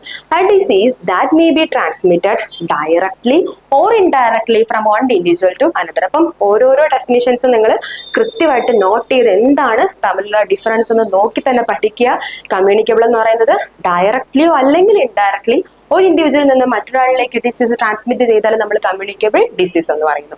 എന്താണ് കണ്ടേജിയസ്? ഡയറക്ട്ലി ബോഡി ഫ്ലൂയിഡ്സിലൂടെയും ഒക്കെ തന്നെ എന്താണ് ബ്ലഡ് ആൻഡ് ബോഡി ഫ്ലൂയിഡ്സിലൂടെ ട്രാൻസ്മിറ്റ് ചെയ്യുന്നതിനെയാണ് നമ്മൾ കണ്ടേജിയസ് ഡിസീസ് എന്ന് പറഞ്ഞു തീർന്നത്. മനസ്സിലായോ? Okay, direct contact body and body ഫ്ലൂയിഡ്സിലൂടെ. Okay, that is contagious disease. ഇപ്പൊ പറയുന്നു കമ്മ്യൂണിക്കബിൾ ഡയറക്ട്ലി ആകാം, ഇൻഡയറക്ട്ലി ആകാം, from one individual to another. Okay, അടുത്ത് പോകുന്ന വാക്ക് എന്ന് പറഞ്ഞാൽ ടേം എന്ന് പറയുന്നത് എപ്പിഡമിക്. എന്താണ് എപ്പിഡമിക്? അത് നിങ്ങൾക്ക് അറിയായിരിക്കും. അൺയൂഷ്വൽ, ആ ഒരു വാക്ക് നിങ്ങൾ എന്താണ് നോട്ട് ചെയ്യുക. എന്താണ് അൺയൂഷ്വൽ? എന്താണ് അൺയൂഷ്വൽ എന്ന് പറഞ്ഞാൽ എന്താണ്? അത് കോമൺ ആയിട്ട് വരുന്നൊരു സംഭവം അല്ല. Unusual occurrence of a disease in a community or region is called epidemic. എന്താണ്? അൺയൂഷ്വൽ ഒക്കറൻസ് ആണ് ഉണ്ടാകുന്നത്, അല്ലെ? അൺയൂഷ്വൽ ആയിട്ട് ഒരു അസുഖം ഒരു കമ്മ്യൂണിറ്റിയിലോ അല്ലെങ്കിൽ എന്താണ് ഒരു റീജിയനിലോ വന്നു കഴിഞ്ഞാൽ നമ്മൾ അൺയൂഷ്വൽ എപ്പിഡമിക് എന്നാണ് പറയുന്നത്. An outbreak of a disease, that is a disease that suddenly affects a larger group of persons in a geographic region or into a defined population group. അപ്പം ഈ ഡിസീസ് എന്താണ്? പെട്ടെന്ന് ഒരു ഔട്ട് ബ്രേക്ക് ഉണ്ടാകുന്നത്, suddenly കുറെ large group of പേഴ്സൺസിന് ഒരു particular geographical ഏരിയയിൽ കുറെ ആൾക്കാരെ എന്താണ് പെട്ടെന്ന് അസുഖം അഫക്ട് ചെയ്യുന്നതിനാണ് നമ്മൾ എപ്പിഡമിക് എന്ന് പറയുന്നത്. Okay, unusual occurrence of a disease. ഒരു കമ്മ്യൂണിറ്റിയിൽ പെട്ടെന്ന് അൺയൂഷ്വലി പെട്ടെന്ന് ഒരു ഡിസീസ് ഉണ്ടാകുന്നു, കുറെ ആൾക്കാർക്കൊക്കെ അങ്ങ് അഫക്റ്റഡ് ആകുന്നത്, ദാറ്റ് ഈസ് എപ്പിഡമിക്. മനസ്സിലായല്ലോ? അടുത്ത് പോകുന്നു എൻഡമിക്. എന്താണ് endemic? A disease that occurs continuously or with a stable baseline incidence within a local or group of people without importation from outside. തൊട്ട് താഴെ പറയുന്ന പോയിന്റ് നിങ്ങൾക്ക് പെട്ടെന്ന് മനസ്സിലാകും. It may also refer to a usual or expected frequency of the disease within such an area or population group. എന്താണ്? മറ്റേടത്ത് നമ്മൾ പറഞ്ഞു unusual occurrence ആണെന്ന് പറഞ്ഞു. പക്ഷെ നമ്മുടെ എപ്പിഡമിക് എൻഡമിക് എന്ന് പറഞ്ഞാൽ എന്താണ്? യൂഷ്വലി നമ്മൾ എക്സ്പെക്ട് ചെയ്യുന്നു, അടുത്ത മാസം ആകുമ്പോഴത്തേക്കും അല്ലെങ്കിൽ ഇന്ന മാസം ആകുമ്പോഴത്തേക്കും അവിടെ അസുഖം ഉണ്ടായിരിക്കും. Expected frequency of the disease ആണ്. യൂഷ്വലി എന്താണെങ്കിലും വരും. എക്സാമ്പിൾ പറയുവാണെങ്കിൽ ചില റീജിയൻ ഓഫ് ബീഹാറിൽ എന്ന് പറയുന്നത് മലേറിയ എൻഡമിക് ആണ്. എല്ലാ വർഷവും മലേറിയ ഉണ്ടാകും ചില റീജിയൻസ് ഓഫ് ബീഹാറിൽ. ഓക്കെ, അപ്പൊ അതുകൊണ്ട് അവർ എക്സ്പെക്ട് ചെയ്യുന്നു, അതിനനുസരിച്ചിട്ടുള്ള പ്രിക്കോഷൻസ് അവരെടുക്കും. അതാണ് മെയിൻലി നമ്മുടെ യൂഷ്വൽ ഓക്കറൻസ് ആയിട്ടുള്ള എൻഡമിക് എന്ന് പറയുന്നത്. ആദ്യം പറഞ്ഞ പോയിന്റ് ജസ്റ്റ് ഞാൻ എക്സ്പ്ലെയിൻ ചെയ്യാം. A disease that occurs continuously or with a stable baseline incidence. എന്താണ്? ഒരു within local or group of പീപ്പിളിൽ പുറത്തുനിന്നും വന്നതല്ല, not without importation from outside, പുറത്തുനിന്നും വന്നതല്ല. എന്താണ്? ഒരു കണ്ടിന്യൂസ് ആയിട്ട് ഒരു സ്റ്റേബിൾ ബേസ് ലൈൻ ഇൻസിഡൻസിൽ എന്താണ് പുതിയ കേസുകൾ വരുന്നതെന്ന് പറഞ്ഞാൽ ഒരു സ്റ്റേബിൾ ആയിട്ടുള്ള ഒരു ബേസ് ലൈൻ ഉണ്ടായിരിക്കും. അതിൽ എന്താണ് കണ്ടിന്യൂസ് ആയിട്ട് എന്താണ് എല്ലാ തവണയും ആ ഡിസീസ് ഒക്കെ ആയി കഴിഞ്ഞാൽ നമ്മൾ എൻഡമിക് എന്ന് പറയുന്നു. ഏറ്റവും ലാസ്റ്റ് പോയിന്റ് കൂടെ ഞാൻ എക്സ്പ്ലെയിൻ ചെയ്യുന്നു. In favourable condition endemic diseases burst into epidemic. Okay, ചില ഫേവറബിൾ ആയിട്ടുള്ള കണ്ടീഷൻ വരുമ്പോഴത്തേക്കും ചില എൻഡമിക് ഡിസീസുകളെല്ലാം തന്നെ അങ്ങ് എപ്പിഡമിക് ആയിട്ട് മാറുന്നു. നമ്മൾ യൂഷ്വലി എന്താണ് നമ്മൾ പ്രതീക്ഷിക്കുന്നതിനേക്കാളും അൺയൂഷ്വൽ ഒക്കറൻസ് പെട്ടെന്ന് ചിലപ്പം ഉണ്ടാകാം. പെട്ടെന്ന് ഒരു ബേസ്റ്റിംഗ് ഇൻടു എപ്പിഡമിക് ആകാൻ സാധ്യതയുണ്ട്. അതാണ് എൻഡമിക് എന്നുള്ളൊരു ടേം. ഇനി പോകുന്നു സ്പൊറേഡിക് എന്ന് പറയുന്നത്. എന്താണ് സ്പൊറേഡിക് എന്ന് പറഞ്ഞാൽ സ്കാറ്റേർഡ് അബൌട്ട്. ആ വേർഡ് മീനിങ് തന്നെ മനസ്സിലാകും. ഇറഗുലർ ആയിട്ട് ഇങ്ങനെ ഒക്കർ ചെയ്യുന്നു, ചിലടത്ത് കുറച്ച് എലോൺ ആയിട്ട്, ഇൻഫ്രീക്വന്റ്ലി, ഒന്നും മറ്റു ഇവന്റ്സുകൾ തമ്മിൽ ഒരു ലിങ്കേജസും ഉണ്ടാകത്തില്ല. Like polio, tetanus, herpes zoster, okay, അങ്ങനെയുള്ള ഡിസീസുകളെ പോലെ ഇറഗുലർ ആയിട്ട് ഇങ്ങനെ ഒക്കർ ചെയ്യുന്നതിനാണ് നമ്മൾ സ്പൊറേഡിക് അല്ലെങ്കിൽ സ്കാറ്റേർഡ് അബൌട്ട് എന്ന് പറയുന്നത്. മനസ്സിലായോ? എന്നുവെച്ചാൽ രണ്ടും ഒരു കണക്ഷൻ ഉണ്ടാകില്ല. അവിടെ ഒന്ന്, ഇവിടെ കുറെ, അങ്ങനെ ഒരു സ്പൊറേഡിക് അല്ലെങ്കിൽ ഇറഗുലർ ആയിട്ട് ഇൻഫ്രീക്വന്റ്ലി ഒരു ലിങ്കേജ് ഇല്ലാതെ ഇവന്റ്സ് വന്നാൽ നമ്മളതിന് സ്പൊറേഡിക് എന്ന് പറയുന്നു. ഓക്കെ, അടുത്തെന്ന് പറഞ്ഞാല് പാൻഡമിക്. ഈ വാക്ക് നിങ്ങൾക്ക് അറിഞ്ഞൂടാതെ ഇല്ലായിരിക്കും. കാര്യം ഒരു എക്സെപ്ഷണലി വൈഡ് സ്പ്രെഡ് എപ്പിഡമിക്കിനെ നമ്മൾ പാൻഡമിക് എന്ന് പറയുന്നു. കാര്യം ഒരു ഗ്ലോബൽ സ്പ്രെഡ് ആണ് അവിടെ വരുന്നത്. അൻ epidemic which is affecting A large proportion of the population occurring over a wide geographic area such as a section of a nation, the entire nation, a continent or the whole world called pandemic. എന്താണ്? ചിലപ്പം നേഷന്റെ ഒരു section മാത്രം, അല്ലെങ്കിൽ nation മുഴുവനും, അല്ലെങ്കിൽ ഒരു continent, ഒരു ഭൂഖണ്ഡം മുഴുവനും, അല്ലെങ്കിൽ ലോകം മുഴുവനും വന്നു കഴിഞ്ഞാൽ നമ്മൾ അതിന് പാൻഡമിക് എന്നാണ് പറയുന്നത്. ലാർജ് പ്രപ്പോർഷൻ ഓഫ് ദ പോപ്പുലേഷനെ അഫക്ട് ചെയ്യുന്ന ഒരു സംഭവത്തിനാണ് നമ്മൾ എന്ത് പറയുന്നത്? പാൻഡമിക് എന്ന് പറയുന്നത്. എന്താണ്? Large proportion of the population over a wide geographical area. Section of a nation വരാം, entire nationും വരാം, അല്ലെങ്കിൽ ഒരു ഭൂഖണ്ഡം മുഴുവനും വരാം, അല്ലെങ്കിൽ whole world വരാം. നമ്മൾ അതിനെ പാൻഡമിക് എന്ന ഓമന പേരിട്ട് വിളിക്കുന്നു. എക്സാമ്പിൾ നമുക്കറിയാം. ലാസ്റ്റ് എന്നുള്ള കാര്യം പറയാം. COVID-19 അല്ലേ? നമ്മൾ ഭയങ്കരമായിട്ട് ഒരു പാൻഡമിക് സിറ്റുവേഷനിലൂടെ നമ്മൾ പോയിട്ടുണ്ടല്ലേ? ഇൻഫ്ലുവൻസ, എയ്ഡ്സ്, ഓക്കെ, ഇതെല്ലാമാണ് നമ്മൾ പാൻഡമിക്കിന് എക്സാമ്പിൾ ആയിട്ട് പറയുന്നത്. അടുത്തു പോകുന്നു, എന്താണ് exotic diseases which are imported into a country in which they usually do not otherwise occur. എന്താണ്? ആ കൺട്രിയിൽ വരാൻ ഒരു സാധ്യതയില്ലാത്ത ഒരു അസുഖം മറ്റ് കൺട്രികളിൽ നിന്ന് ഇമ്പോർട്ട് ചെയ്യപ്പെടുന്നു. എക്സാമ്പിൾ പറയുകയാണെങ്കിൽ റാബീസ് ഇൻ UK. ഞാൻ ആ എക്സാമ്പിൾ കൊടുക്കാൻ കാരണം എന്ന് പറഞ്ഞാൽ UK റാബീസ് ഭയങ്കര റെയർ ആണ്. റാബീസ് ഇല്ലാന്ന് തന്നെ പറയാം. കാരണം എന്താണ്? അവിടെ ഭയങ്കര യൂത്തനേഷ്യ അങ്ങനെയൊക്കെയുള്ള പല ആക്ടിവിറ്റീസ്, റാബീസ് പ്രിവെന്റ് ചെയ്യാനുള്ള കുറെ ആക്ടിവിറ്റീസ് ഉള്ളത് കൊണ്ട് ഭയങ്കര റെയർ ആണ് നമ്മുടെ UK. അതുകൊണ്ട് തന്നെ മറ്റെവിടെ കൺട്രികളിൽ നിന്ന് കൊടുത്താലേ അവിടെ വരുള്ളൂ. സോ അത് എക്സാമ്പിൾ ആയിട്ട് ഞാൻ കൊടുത്തന്നേ ഉള്ളൂ. അപ്പം ഡിസീസസ് വിച്ച് ആർ ഇമ്പോർട്ടന്റ്, അപ്പൊ അവിടെ വരാൻ ഒരു സാധ്യത ഇല്ലാത്തൊരു അസുഖം മറ്റ് കൺട്രികളിൽ നിന്ന് നമ്മൾ കൊടുക്കുന്നു. അതിനാണ് എക്സോട്ടിക് എന്ന് പറയുന്നത്. Disease originating in another part of the world, മറ്റു ലോകത്തിന്റെ വേറെ ഏതെങ്കിലും ഭാഗത്ത് ഡിസീസ് ഒറിജിനേറ്റ് ചെയ്യപ്പെട്ടാൽ നമ്മൾ അതിനെ എക്സോട്ടിക് എന്ന് പറയുന്നു. മനസ്സിലായല്ലോ? എക്സോട്ടിക് എന്ന് പറഞ്ഞാൽ എന്താണ്? ഇനി എന്താണ് സൂണോസിസ്? സൂണോസിസ് നമ്മൾ ആ പിക്ചർ ഒക്കെ കൊടുത്തപ്പോൾ മനസ്സിലായിട്ടുണ്ടാവും അല്ലെ? എന്താ zoonosis? An infection or infectious disease transmissible under natural condition. എവിടെ നിന്ന് എങ്ങോട്ട്? ഫ്രം ആനിമൽസ് ടു മാൻ അല്ലെ? സൂണോട്ടിക് ഒക്കെ എല്ലാവർക്കും അറിയായിരിക്കും അല്ലെ? എന്താണ്? നമ്മുടെ ആനിമൽസിൽ നിന്ന് മനുഷ്യനിലേക്ക് വരുന്ന അസുഖമാണ് നമ്മൾ സൂണോട്ടിക് ഡിസീസ് എന്ന് പറയുന്നത്. It may be enzootic or epizootic. Enzootic ഉണ്ട്. എൻസൂട്ടിക് എന്ന് പറഞ്ഞാൽ എന്താണ് കാര്യം? An endemic disease limited to a small number of animals. കുറച്ച് ആനിമൽസിൽ മാത്രം ലിമിറ്റ് ചെയ്യപ്പെട്ട് കിടക്കുന്നതിന് നമ്മൾ എൻസൂട്ടിക് എന്ന് പറയുന്നത്. എപ്പിസൂട്ടിക് എന്ന് പറഞ്ഞാൽ എന്താണ്? അപ്പൊ അതിന്റെ ഓപ്പോസിറ്റ് ആയിരിക്കും എപ്പിസൂട്ടിക്. നമ്മൾ എപ്പിസൂട്ടിക് ഇനിയിപ്പോ എക്സ്പ്ലെയിൻ ചെയ്യാൻ പോകണം. അപ്പൊ എൻസൂട്ടിക് എന്താന്ന് ഇവിടെ തന്നെ മനസ്സിലാക്കുക. Endemic disease limited to small number of animals. കുറച്ച് നമ്പർ ഓഫ് ആനിമൽസിൽ മാത്രം എന്താണ് ലിമിറ്റ് ചെയ്ത് കിടക്കുന്നതിനെ നമ്മൾ എൻസൂട്ടിക് എന്ന് പറയുന്നത്. ഇനി എപ്പിസൂട്ടിക് നമ്മൾ പറയുന്നു like rabies, plague, bovine tuberculosis, സാൽമോണലോസിസ് ഒക്കെ നമ്മൾ പറയുന്നു. എപ്പിസൂട്ടിക് എന്ന് പറഞ്ഞാൽ എന്താണ്? Epizootic an outbreak of disease in an animal population. എന്താണ്? നമ്മൾ മനുഷ്യന്മാരിൽ വരുന്നതിനെ നമ്മൾ എന്ത് പറയുന്നു? എപ്പിഡമിക് എന്ന് പറഞ്ഞല്ലേ? അപ്പൊ വാക്കുകൾ നമ്മൾ നോക്കിക്കോണേ, ഓർത്തോണേ. എന്താണ് എപ്പിഡമിക് എന്ന് പറഞ്ഞാൽ? നമ്മൾ മനുഷ്യന്മാരുടെ ഇടയിൽ പെട്ടെന്ന് ഒരു unusual occurrence of a disease വന്നു കഴിഞ്ഞാൽ നമ്മൾ എപ്പിഡമിക് ആണെന്ന് പറഞ്ഞല്ലേ? അതേപോലെയാണ് ആർക്ക് മനുഷ്യന്മാർക്ക് മാത്രം അസുഖം വന്നാൽ മതിയോ? ഇല്ലല്ലേ. അപ്പൊ ആനിമൽ പോപ്പുലേഷനിൽ ആര് വന്നു? പെട്ടെന്ന് ഒരു അസുഖം, ഒരു എപ്പിഡമിക്, ഒരു ഔട്ട് ബ്രേക്ക് വന്നു കഴിഞ്ഞാൽ നമ്മൾ എപ്പിസൂട്ടിക് എന്ന് പറയും. Okay, often with the implication that it may also affect human population. ചിലപ്പോൾ അത് ഹ്യൂമൻ പോപ്പുലേഷനെ മേ അഫക്ട്. ഓക്കെ, ചിലപ്പം അഫക്ട് ചെയ്യാൻ സാധ്യതയുണ്ട്.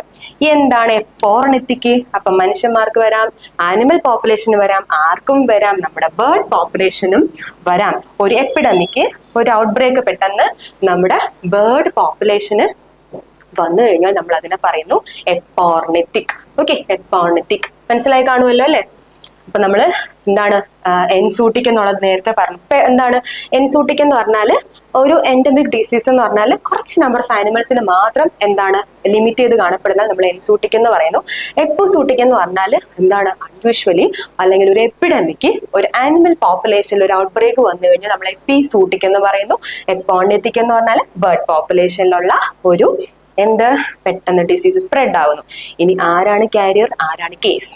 ആരാണ് കാരിയർ എന്ന് പറഞ്ഞാൽ a person who harbours a specific pathogenic organism but has no visible symptoms or signs of the disease. Okay, എന്ന് പറഞ്ഞാൽ ചിലർക്കെന്ന് പറഞ്ഞാൽ എന്താണ് അവരുടെ ബോഡിക്കകത്ത് എന്തുണ്ടാകും? പത്തോജനിക് ഓർഗാനിസം ഉണ്ടായിരിക്കും, പക്ഷെ അവർക്ക് ഒരു സിംറ്റവും കാണത്തില്ല, അസുഖത്തിന്റെ ഒരു സയൻസും കാണത്തില്ല. പക്ഷെ അവർക്ക് എന്തിനുള്ള കേപ്പബിലിറ്റി ഉണ്ട്? They are capable of spreading the organism to others. മറ്റുള്ളവർക്ക് എന്താണ് ഓർഗാനിസം കൊടുത്തോണ്ടേ ഇരിക്കുന്നു, എന്നാൽ ഇവനൊട്ട് എന്തുണ്ടില്ല? അസുഖവും ഇല്ല, സിംറ്റവും ഇല്ല, ഒരു പ്രശ്നവും ഇല്ല. പക്ഷെ ഇതെന്താണ്? കൊടുത്തോണ്ടേ ഇരിക്കുവാണ്. ടൈഫോയിഡ് മേരി കേട്ടിട്ടുണ്ടോ? ടൈഫോയിഡ് മേരി പുള്ളിക്കാരി ഒരു കുക്കായിരുന്നു, പുള്ളിക്കാരി ഇങ്ങനെ കൊടുത്തുകൊണ്ടിരുന്നു, ഡിസീസ് സ്പ്രെഡ് ചെയ്തുകൊണ്ടേ ഇരുന്നല്ലേ. പിന്നീട് പുള്ളിക്കാരിയെ പിടിച്ച് ഐസൊലേറ്റ് ചെയ്തു, പിന്നീട് അവരെ മരണപ്പെടുകയാണ് ഉണ്ടായത് അല്ലെ. അപ്പൊ ടൈഫോയിഡ് മേരി പോലെ എന്താണ് അസുഖം ഇങ്ങനെ സ്പ്രെഡ് ചെയ്തുകൊണ്ടേ ഇരിക്കുന്നത്, കാരിയർ ആയിരിക്കും, പക്ഷെ അവർക്ക് എന്തുണ്ടായില്ല? അസുഖം ഉണ്ടാകില്ല. അപ്പൊ കേസ് എന്ന് പറഞ്ഞാൽ എന്താണ്? A person with occurrence of a disease in a given population. എന്താണ് ഒരു നമ്മുടെ ചിലപ്പോൾ അണ്ടർ ഇൻവെസ്റ്റിഗേഷൻ ആയിരിക്കും, ഒരു ഇൻവെസ്റ്റിഗേഷൻ്റെ അണ്ടറിലായിരിക്കും ഒരു ഗിവൺ പോപ്പുലേഷനിൽ അസുഖം വന്ന ഒരു ആളെ നമ്മൾ കേസ് എന്ന് പറയുന്നു. കാരിയർ എന്ന് പറഞ്ഞാൽ എന്താണ്? അവർക്ക് സിംറ്റംസ് ഇല്ല, സയൻസ് ഇല്ല, പക്ഷെ എന്താണ് അവരുടെ ബോഡിയിൽ ഓർഗാനിസം ഉണ്ട്. ഇൻ കേസ് അവരെങ്ങനെ ഒന്ന് ടെസ്റ്റ് ചെയ്ത് നോക്കിയാൽ ഓർഗാനിസം ഉണ്ട്, പക്ഷെ അവർക്ക് സയൻസും ഇല്ല, സിംറ്റംസും ഇല്ല, പക്ഷെ അവർക്ക് എന്താണ് സ്പ്രെഡ് ചെയ്യിക്കാനുള്ള കഴിവുണ്ടതാണ്. കേസും കാരിയറും തമ്മിൽ മനസ്സിലായിട്ടുണ്ടാവില്ല. അസുഖം വന്നാൽ കേസ് എന്ന് പറയും. ഇനി നമ്മൾ ക്വാറന്റൈൻ, അത് നമ്മൾ ഭയങ്കരമായിട്ട് കേട്ടൊരു വാക്കാണ് അല്ലെ. എന്താണ് quarantine? State, period or place of isolation in which people or animals they may have been exposed to infectious diseases are placed.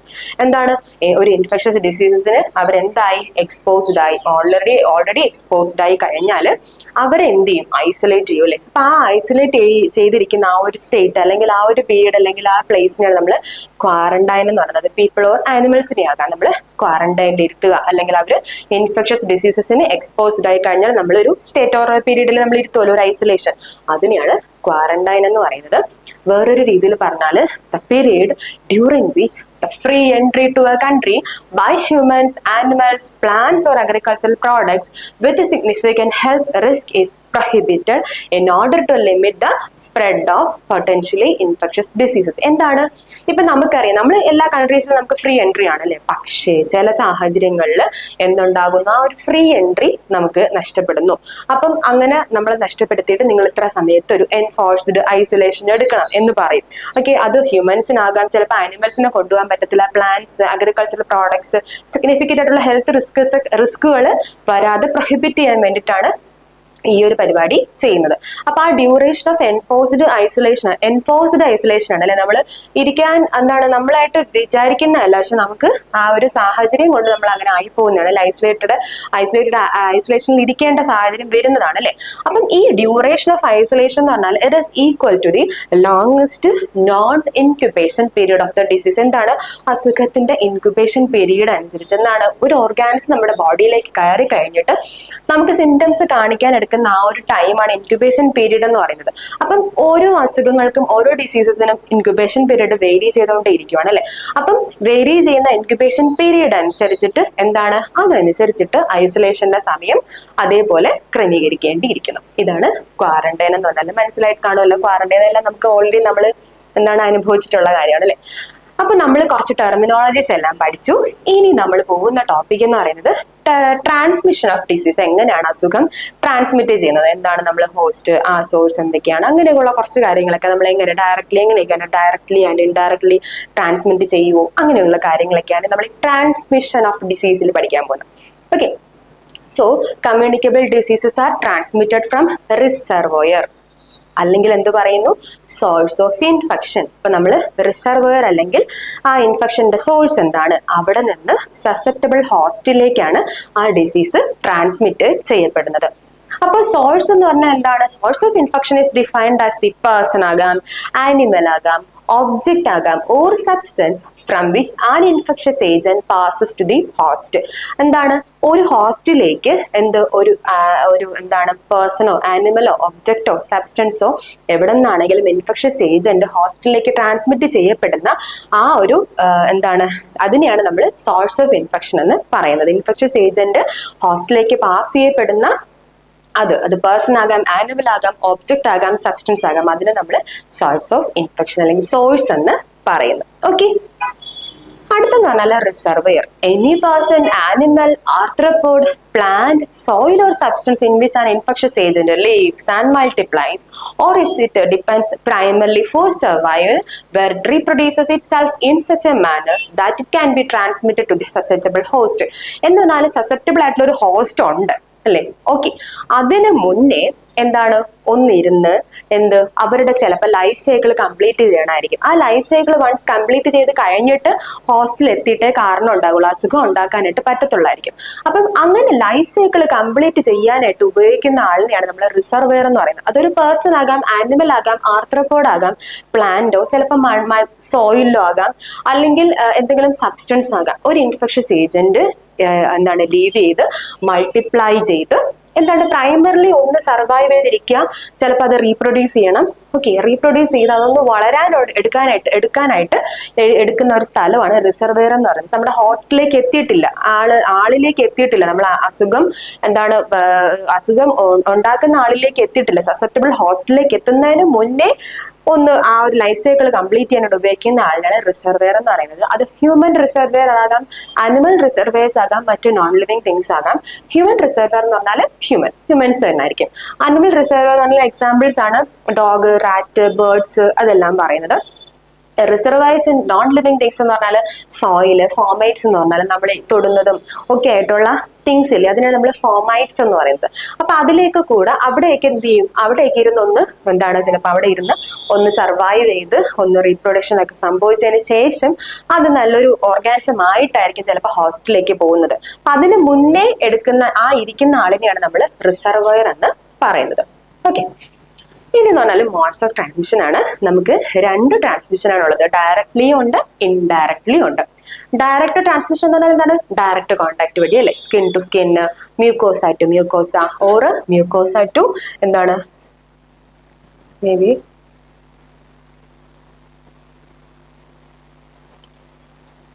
Okay skin to from skin to skin ഉണ്ട്, മ്യൂക്കോസ ടു മ്യൂക്കോസ ഉണ്ട്, mucosa to skin of same or another person. ചിലപ്പോൾ എന്ന് പറഞ്ഞാൽ നമ്മുടെ തന്നെ മ്യൂക്കോസയിൽ നിന്ന് നമ്മുടെ തന്നെ സ്കിന്നിലേക്ക്, അല്ലെങ്കിൽ മറ്റേതെങ്കിലും അനദർ പേഴ്സണിന്റെ സ്കിന്നിലേക്ക് പോവുക, അല്ലെങ്കിൽ skin to skin infection transmit ചെയ്യുക, മ്യൂക്കോസ ടു മ്യൂക്കോസ, അല്ലെങ്കിൽ mucosa to skin of same or another person. അങ്ങനെയൊക്കെ ഡയറക്ട്ലി ഇൻഫെക്ഷൻ ട്രാൻസ്മിറ്റ് ചെയ്താൽ നമ്മൾ അതിന് എന്ത് പറയുന്നു, ഡയറക്റ്റ് ട്രാൻസ്മിഷൻ എന്ന് പറയുന്നു. അതിന് എക്സാമ്പിൾ ആയിട്ട് പറയുന്നതാണ് എയ്ഡ്സ് ഉണ്ട്, STD ഉണ്ട്, ലെപ്രസി ഉണ്ട്, then skin and I infections. ഇതെല്ലാമാണ് ഡയറക്റ്റ് കോണ്ടാക്ട് വഴി ഉണ്ടാകുന്നത്. Droplet infection? ഡയറക്റ്റ് കോണ്ടാക്ട് തന്നെ ഉള്ളത് ഡയറക്റ്റ് ഇൻഫെക്ഷനിലോ ഡയറക്റ്റ് ട്രാൻസ്മിഷനകത്ത് തന്നെ വരുന്ന കാര്യമാണ് ഡ്രോപ്ലെറ്റ് ഇൻഫെക്ഷൻ. ഡ്രോപ്ലെറ്റ് ഇൻഫെക്ഷൻ എന്ന് പറഞ്ഞാൽ ഡ്രോപ്ലെറ്റ്സ് ഓഫ് സലൈവ, നേസോഫാരിഞ്ചൽ സെക്രീഷൻസ്. നമ്മൾ കഫ് ചെയ്യുമ്പോൾ, സ്നീസ് ചെയ്യുമ്പോൾ, സംസാരിക്കുമ്പോൾ, തുപ്പുമ്പോൾ, സ്പിറ്റ് ചെയ്യുമ്പോൾ സറൗണ്ടിങ് അറ്റ്മോസ്ഫിയറിലേക്ക്, ആ സമയത്ത് സലൈവ, ഡ്രോപ്ലെറ്റ്സ് ഓഫ് സലൈവ അല്ലെങ്കിൽ നേസോഫാരിഞ്ചൽ സെക്രീഷനിലൂടെ ട്രാൻസ്മിറ്റ് ചെയ്യുന്ന അസുഖം മറ്റൊരാളിലേക്ക് ട്രാൻസ്മിറ്റ് ചെയ്യുന്നു. അതിന് എക്സാമ്പിൾ ഇപ്പൊ particles of 10 mm or greater in diameter filtered off by nose. ശ്വാസം എടുക്കുമ്പോൾ ഒരു 10 mm കൂടുതലുള്ള പാർട്ടിക്കിൾസ് ഒക്കെ ആണെങ്കിൽ മൂക്കിന്റെ അവിടെ നമുക്ക് കുറെ രോമമൊക്കെ ഉണ്ട് അല്ലെ, അവിടെ തന്നെ തട്ടി അങ്ങിരുന്നോളും. ഫിൽട്ടേർഡ് ഓഫ് ആണ് ബൈ ദ നോസ്. പക്ഷേ 5 മില്ലിമീറ്ററിലോ അതിൽ കുറഞ്ഞതൊക്കെ ആണെങ്കിൽ ഡീപ്ലി അത് പെനിട്രേറ്റ് ചെയ്ത് ആൽവിയോളയിലൊക്കെ എത്തിയതിനു ശേഷം എന്താണ് infections like common cold, diphtheria, whooping cough, tuberculosis അങ്ങനെയുള്ള അസുഖങ്ങളെല്ലാം അത് 5 mm അതിൽ കുറഞ്ഞായിട്ടുള്ള എന്താണ് പാർട്ടിക്കിൾസ് ആണ് നമ്മുടെ ആൽവിയോള വരെ എത്തുന്നതെന്ന് പറയുന്നത്. അപ്പൊ ഇതാണ് ഡ്രോപ്ലെറ്റ് ഇൻഫെക്ഷനെ പറ്റി പറയുന്നത്. അപ്പൊ 5 mm ഓർ ലെസ് ആണ് നമ്മൾ അകത്തേക്ക് കയറുന്നത്. 10 mm ഓർ ഗ്രേറ്റർ ഒക്കെ ആണെങ്കിൽ നോസ് വഴി തന്നെ ഫിൽട്ടേർഡ് ഓഫ് ചെയ്യും. ഓക്കെ, ഇതാണ് ഡ്രോപ്ലെറ്റ് ഇൻഫെക്ഷൻ എന്ന് പറഞ്ഞാല്. ഇനി കോണ്ടാക്ട് വിത്ത് സോയിൽ ഉണ്ട്. കോണ്ടാക്ട് വിത്ത് സോയിൽ എന്ന് പറയുന്നത് direct exposure of susceptible tissue to the disease agent in soil. അപ്പം നമ്മൾ സോയിലുമായിട്ട് കോൺടാക്ട് വരുമ്പോഴത്തേക്കും അവിടെ എന്തുണ്ടാകും, ചിലതിൻ്റെയൊക്കെ സ്പോറുകളോ, ഫോർ എക്സാമ്പിൾ ലൈക്ക് ടെറ്റനസ് എന്ന് പറഞ്ഞ ഇൻഫെക്ഷൻ വരുന്നത് എങ്ങനെയാണ്, ക്ലോസ്ട്രിയം ടെറ്റനി എന്നുള്ള ആ ഒരു ഓർഗാനിസം കൂടുതലായിട്ടും മണ്ണിലാണ് കൂടുതലായിട്ട്, സോയിലാണ് ഏറ്റവും കൂടുതൽ അതിന്റെ സ്പോർസ് കാണപ്പെടുന്നത്. അപ്പൊ അത് നമ്മുടെ ബോഡിയിലേക്ക് എത്തി കഴിയുമ്പോഴത്തേക്കാണ്, അതാണ് കോൺടാക്ട് വിത്ത് സോയിൽ വരുമ്പോഴത്തേക്കും എന്തുണ്ടാകും, നമ്മുടെ ഡിസീസ് നമ്മുടെ ബോഡിയിലേക്ക് എൻ്റർ ആകുന്നു. അപ്പൊ അതാണ് കോൺടാക്ട് വിത്ത് സോയിൽ എന്ന് പറയുന്നത്. പിന്നെ അടുത്തത് പറഞ്ഞാൽ inoculation into skin or mucosa. അതിന് എക്സാമ്പിൾ പറയുകയാണെങ്കിൽ നമ്മൾ പട്ടി കടിക്കുക, അതാണ് inoculated directly into the skin or mucosa. അപ്പൊ നമ്മൾ റാബീസ് വൈറസ് ഒക്കെ വെച്ച് നമ്മൾ ഡോഗ് ബൈറ്റ് ഒക്കെ ചെയ്യുമ്പോൾ ഡയറക്ട്ലി നമ്മുടെ സ്കിന്നിൽ അല്ലെങ്കിൽ മ്യൂക്കോസയിലേക്ക് ഇനോക്കുലേറ്റ് ചെയ്യപ്പെടുകയാണ് ചെയ്യുന്നത് അല്ലേ. അല്ലെങ്കിൽ എക്സാമ്പിൾ വേറെന്ന് പറഞ്ഞിട്ടുണ്ട്, hepatitis B virus through contaminated needles and syringes. നമുക്കറിയാം നീഡിൽസും സിറിഞ്ചസും നമ്മൾ എങ്ങനെയാണ്, അതുപോലെ ഡ്രഗ് യൂസേഴ്സ് ഒക്കെ തന്നെ എന്താണ് നീഡിൽസും സിറിഞ്ചസും ഷെയർ ചെയ്ത് യൂസ് ചെയ്യുമ്പോഴൊക്കെയാണ് ഈ ഹെപ്പറ്റൈറ്റിസ് ബി വൈറസ് ഒക്കെ വരുന്നത്. അല്ലെങ്കിൽ നമ്മൾ എന്താണ് നമുക്കും വരാം അല്ലെ, നഴ്സസിനും ഒക്കെ തന്നെ വരാൻ സാധ്യതയുള്ളതാണ് ഹെപ്പറ്റൈറ്റിസ് ബി വൈറസ്. അപ്പൊ ഇതെല്ലാം സ്കിൻ ഓർ മ്യൂക്കോസ ഇത് ഇനോക്കുലേറ്റ് ചെയ്യപ്പെടുകയാണ് ചെയ്യുന്നത്. അങ്ങനെ നമ്മളിലേക്ക് അസുഖം വരുന്നു. ഓക്കെ, ഇനോക്കുലേഷൻ ഇടത് സ്കിൻ ഓർ മ്യൂക്കോസ. പിന്നെ ട്രാൻസ്പ്ലാസന്റൽ, നമുക്കറിയാം വെർട്ടിക്കൽ ട്രാൻസ്മിഷൻ, ഒരു ഇൻഫെക്ഷ്യസ് ഏജന്റ് പ്ലാസന്റ വഴി കടന്ന് അമ്മയിൽ നിന്ന് കുഞ്ഞിലേക്ക് ഇൻഫെക്ഷനെ ട്രാൻസ്മിറ്റ് ചെയ്യുന്നതിനാണ് നമ്മൾ ട്രാൻസ്മിഷൻ എന്താണ് ട്രാൻസ്പ്ലാസന്റൽ അല്ലെങ്കിൽ വെർട്ടിക്കൽ ട്രാൻസ്മിഷൻ എന്ന് പറയുന്നത്. Like AIDS, syphilis, varicella virus or torch agents നമുക്കറിയാലോ, ടോക്സോപ്ലാസ്മോസിസ്, റൂബല്ല, സൈറ്റോമെഗാലോ വൈറസ്, അതെല്ലാം നമുക്കറിയാമല്ലോ. അപ്പൊ അങ്ങനെയൊക്കെയുള്ള ഏജൻസികളെല്ലാം എന്താണ് നമ്മുടെ ട്രാൻസ്പ്ലാസന്റലാണ്, അമ്മയിൽ നിന്ന് കുഞ്ഞിലേക്ക് പ്ലാസന്റ വഴി ട്രാൻസ്മിറ്റ് ചെയ്യാൻ സാധ്യതയുള്ളതാണ്. ഇതിനെയാണ് നമ്മൾ വെർട്ടിക്കൽ ട്രാൻസ്മിഷൻ എന്ന് പറയുന്നത്, അല്ലെങ്കിൽ ട്രാൻസ്പ്ലാസന്റൽ എന്ന് പറയുന്നത്. അപ്പൊ നമ്മൾ ഇത്രയും നേരം പറഞ്ഞത് ഡയറക്ട്ലി എങ്ങനെയൊക്കെ അസുഖങ്ങൾ ട്രാൻസ്മിറ്റ് ചെയ്യുന്നു എന്നുള്ളതിനെ പറ്റി പറഞ്ഞു. ഇനി ഇൻഡയറക്ട്ലി എങ്ങനെയാണ്, അവിടെ മെയിൻലി നിങ്ങൾ ഓർക്കാനുള്ളത് എളുപ്പത്തിനായിട്ട് ഞാൻ പറയുന്നത് എന്ന് പറഞ്ഞാല് എന്താണ് 5 Fs ഉണ്ട്. 5 Fs എന്ന് പറഞ്ഞാല് ഫ്ലൈസ്, ഫിംഗേഴ്സ്, എന്തൊക്കെയാണ് flies, fingers, fomites, food and fluid. എന്തൊക്കെയാണ് ഫ്ലൈസ് ഉണ്ട്, ഫിംഗേഴ്സ് ഉണ്ട്, ഫൊമൈറ്റ്സ് ഉണ്ട്, ഫുഡ് ആൻഡ് ഫ്ലൂയിഡ്. അങ്ങനെ 5 Fs ആണ് നമ്മുടെ ഇൻഡയറക്റ്റ് ട്രാൻസ്മിഷനെ പറ്റിയിട്ട് പറയുമ്പോഴത്തേക്കും ഉള്ളത്. അതിൽ ഒന്നാമത്തെ പറയുന്നത് ഫ്ലൈസ് വഴി തന്നെ പറയുന്നത് പോലെ തന്നെ വെഹിക്കിൾ ബോൺ ആണ്. വെഹിക്കിൾ ബോൺ എന്ന് പറയുന്നത്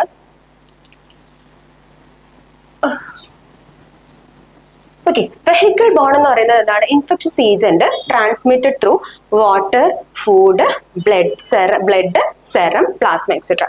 അപ്പൊ ഇൻഫെക്ഷ്യസ് ഏജന്റ് എന്താണ്, നമ്മൾ വാട്ടറിൽ കൂടെ, ഫുഡിൽ കൂടെ, ബ്ലഡ്, സെറം, പ്ലാസ്മ, അങ്ങനെയൊക്കെ ഇൻഫെക്ഷ്യസ് ഏജന്റ് ഉണ്ടായിട്ട് ചില വെഹിക്കിൾസ് വഴി മറ്റൊരാളിലേക്ക് ആ ഡിസീസ് സ്പ്രെഡ് ചെയ്യുന്നു. ഓക്കെ, എക്സാമ്പിൾ ആണ് diarrhoea, typhoid fever, cholera, polio. ഇതെല്ലാം എങ്ങനെയാണ്, അപ്പം ഈ ഇൻഫെക്ഷ്യസ് ഏജന്റ് ഇങ്ങനെയുള്ള സ്ഥലങ്ങളിലൊക്കെ ഉണ്ടായിരിക്കും. അതുമായിട്ട് എന്താണ് കോണ്ടാക്ട് വരുന്ന ഏതെങ്കിലും വെഹിക്കിൾ വഴി എന്തുണ്ടാകുന്നു, മറ്റൊരാളിലേക്ക് ഡിസീസ് ട്രാൻസ്മിറ്റ് ചെയ്യപ്പെടുകയാണ് ചെയ്യുന്നത്. ഇതാണ് വെഹിക്കിൾ ബോൺ. ചിലപ്പോഴെന്ന് പറഞ്ഞാല് ഈ കണ്ടാമിനേറ്റഡ് ഉള്ള ഫുഡിൽ കൂടെ ആയിരിക്കും, വാട്ടറിൽ കൂടെ ആയിരിക്കും, ഓക്കെ, അല്ലെങ്കിൽ ബ്ലഡിൽ കൂടെ, സെറം, പ്ലാസ്മ, ഇതിലൊക്കെ തന്നെ ഇൻഫെക്ഷ്യസ് ഏജന്റ് ഉണ്ടായിട്ട് അത് മറ്റൊരാളിലേക്ക് സ്പ്രെഡ് ചെയ്യപ്പെടുന്നു. അതിനാണ് നമ്മൾ വെഹിക്കിൾ ബോൺ എന്ന് പറയുന്നത്. ഇനി എയർബോൺ എന്ന് പറയുന്നത് എന്താണ്, നേരത്തെ നമ്മൾ ഡ്രോപ്ലെറ്റ് ന്യൂക്ലിയെ പറ്റി പറഞ്ഞല്ലേ. അപ്പൊ അതേപോലെ ഡ്രോപ്ലെറ്റ് ന്യൂക്ലിയ എന്ന് പറയുന്നത് എയർബോൺ ഇൻഫെക്ഷൻ സ്പ്രെഡ് ചെയ്യിക്കാനുള്ള അതൊരു ഇൻഡയറക്റ്റ് ആയിട്ടൊരു സ്പ്രെഡ് സംഭവിക്കാവുന്നതാണ്. പാർട്ടിക്കിൾസ് 1 to 5 മൈക്രോൺ ഒക്കെ ആണെങ്കിൽ ഈസിലി ആൽവിയോളയിലേക്കൊക്കെ പോകുന്നു. ലങ്സിൽ ആൽവിയോളയിലൊക്കെ ചെന്നതിന് ശേഷം എന്തുണ്ടാകുന്നു, അസുഖം ഉണ്ടാക്കാൻ സാധ്യതയുള്ളതാണ്. അപ്പൊ ആ ഡ്രോപ്ലെറ്റ് ന്യൂക്ലിയ ഇങ്ങനെ തന്നെ ഉണ്ടായിട്ട് ചിലപ്പോൾ അത് ഇൻഡയറക്ട്ലി ട്രാൻസ്മിറ്റ് ചെയ്യാം, അസുഖം ട്രാൻസ്മിറ്റ് ചെയ്യാനുള്ള സാധ്യതകൾ ഉണ്ട്. അതൊരു ഇൻഡയറക്റ്റ് ട്രാൻസ്മിഷൻ ആണ്. പിന്നെ ഫോമൈറ്റ് ബോൺ എന്ന് പറയുന്നത് ജീവനില്ലാത്ത വസ്തുക്കളാണ് ഇൻഅനിമേറ്റ് ആയിട്ടുള്ള ഇൻഅനിമേറ്റ് ആർട്ടിക്കിൾസ് അല്ലെങ്കിൽ സബ്സ്റ്റൻസസ് അതർ ദാൻ വാട്ടർ ആകാം, food, contaminated by the infectious discharges from a patient. അപ്പം ഒരു പേഷ്യന്റിന്റെ എന്തെങ്കിലും ഇൻഫെക്ഷസ് ഡിസ്ചാർജസ് കാരണം എന്താണ് ഇൻഫെക്റ്റഡ് ആയിട്ടുള്ള ഏത് സബ്സ്റ്റൻസസിനെയും നമ്മൾ എന്ത് പറയുന്നു, ഫൊമേറ്റ്സ് എന്ന് പറയുന്നു. ഇപ്പം സോയിൽഡ് ആയിട്ടുള്ള ക്ലോത്ത്സ്, തുണികളാകാം, ടവലാകാം, ലിനൻ ആകാം, മറ്റൊരു ആൾ യൂസ് ചെയ്ത സ്പൂൺസ് ആകാം, പെൻസിൽ ആകാം, അതിനെല്ലാം നമ്മൾ ഫൊമൈറ്റ്സ് എന്നാണ് പറയുന്നത്. അപ്പൊ അതെല്ലാം അതുമായിട്ട് നമ്മൾ കോൺടാക്ട് വരുമ്പോഴത്തേക്ക് നമ്മളിലേക്ക് ആ ഡിസീസ് വരുവാണ്. അപ്പൊ ഇതെല്ലാം ഇൻഡയറക്ട്ലി ട്രാൻസ്മിറ്റ് ചെയ്യപ്പെടുന്നതാണ് അല്ലെ. അവർ ഉപയോഗിക്കുന്ന സാധനങ്ങളിൽ നിന്ന് നമ്മളിലേക്ക് അസുഖം വരുന്നതിനാണ് നമ്മൾ ഫൊമൈറ്റ് ബോൺ എന്ന് പറയുന്നത്. പിന്നെ ഏറ്റവും ലാസ്റ്റ് നമ്മൾ പറയുവാണെങ്കിൽ അൺക്ലീൻ ആയിട്ടുള്ള ഹാൻഡ്സ് ആൻഡ് ഫിംഗേഴ്സിലൂടെ, അൺക്ലീൻ ആയിട്ടുള്ള ഹാൻഡ്സ് ആൻഡ് ഫിംഗേഴ്സിലൂടെ എന്ന് വെച്ചാൽ ക്ലീൻ അല്ലാത്ത കൈകൾ, എന്താണ് വൃത്തിയില്ലാത്ത കൈകളിലൂടെയാണ് എന്നുണ്ടാ നമുക്കറിയാം. നമ്മൾ ഏതൊരു പ്രൊസീജിയർ ചെയ്യുന്നതിന് മുന്നേ നമ്മൾ എന്ത് ചെയ്യും, ഹാൻഡ് വാഷിങ് ചെയ്യും അല്ലെ. ഇപ്പൊ ലേമാനും അറിയാം എങ്ങനെ ഹാൻഡ് വാഷ് ചെയ്യും. നമ്മുടെ ആ ഒരു കോവിഡ് എറ വന്നപ്പോഴത്തേക്കും എന്താണ് എല്ലാവർക്കും അറിയാം എങ്ങനെ ഹാൻഡ് വാഷ് ചെയ്യുന്നതെന്നൊക്കെ ഉള്ള കാര്യങ്ങൾ എല്ലാവർക്കും അറിയാം അല്ലെ. അപ്പം അൺക്ലീൻ ആയിട്ടുള്ള ഹാൻഡ്സ് ആൻഡ് ഫിംഗേഴ്സിലൂടെയും ഇൻഡയറക്ട്ലി ഡിസീസസ് ട്രാൻസ്മിറ്റ് ചെയ്യാം. അപ്പൊ നമ്മൾ ഡിസീസ് ട്രാൻസ്മിഷൻ ഡയറക്ട്ലി ഉണ്ട്, ഇൻഡയറക്ട്ലി ഉണ്ടെന്ന് പറഞ്ഞു. അപ്പൊ നമ്മൾ ഇന്ന് കംപ്ലീറ്റ് ചെയ്തതെന്ന് പറയുന്നത് എപ്പിഡമിയോളജി എന്താന്നുള്ളത് പറഞ്ഞു, അതിന്റെ എയിംസ് എന്താണ്, ഡെഫിനിഷൻ എന്താണ്, പിന്നെ അതിന്റെ എന്താണ് കമ്പണൻസ് എന്തൊക്കെയാണ്, ഇൻസിഡൻസ് പ്രിവാലൻസിനെ പറ്റി പറഞ്ഞു. പിന്നെ നമ്മൾ കുറെ ടെർമിനോളജീസിനെ പറ്റിയിട്ട് പറഞ്ഞു. പിന്നെ ലാസ്റ്റ് നമ്മൾ പറഞ്ഞത് ട്രാൻസ്മിഷൻ ഓഫ് ഡിസീസ്, എങ്ങനെ അസുഖം ട്രാൻസ്മിറ്റ് ചെയ്യപ്പെടുന്നു, direct and indirect transmission of ഡിസീസിനെ പറ്റിയിട്ടാണ് പഠിപ്പിച്ചത്. ഓക്കെ, ഇത് മനസ്സിലായിട്ടുണ്ടാവും അല്ലെ? ക്ലാസ് നിങ്ങൾക്ക് മനസ്സിലായിട്ടുണ്ടായിരിക്കും അല്ലെ? അപ്പോൾ ഇനി അടുത്തൊരു ക്ലാസ് എന്ന് പറയുന്നത് നമ്മളിനി എപ്പിഡമിയോളജി, ചിലപ്പോൾ നമ്മൾ പല പല ഡിസീസുകളിലേക്ക് തന്നെ ആയിരിക്കും നമ്മൾ ഡീൽ ചെയ്യാനായിട്ടൊക്കെ പോകുന്നത്. സോ ഇതുവരെ പഠിക്കാൻ തുടങ്ങിയിട്ടില്ലാത്തവരാണെങ്കിൽ ഇതാണ് ഇന്ന് മുതൽ സ്റ്റാർട്ട് ചെയ്യുക, പഠിക്കാൻ തുടങ്ങുക. ഞങ്ങൾ നിങ്ങളുടെ കൂടെ അപ്പോൾ ഉണ്ടായിരിക്കും. എന്താണ്, നിങ്ങൾ നന്നായിട്ട് പഠിച്ചാൽ മാത്രം മതിയായിരിക്കും. അപ്പൊ എന്തിനും നമ്മുടെ എജ്യൂസ് അക്കാദമി നിങ്ങളുടെ കൂടെ ഉണ്ടായിരിക്കും. നല്ല കണ്ടന്റ്സ് ഒക്കെ ആയിട്ട് നമുക്കിനി അടുത്ത ക്ലാസ്സിന് കാണാം. Thank you.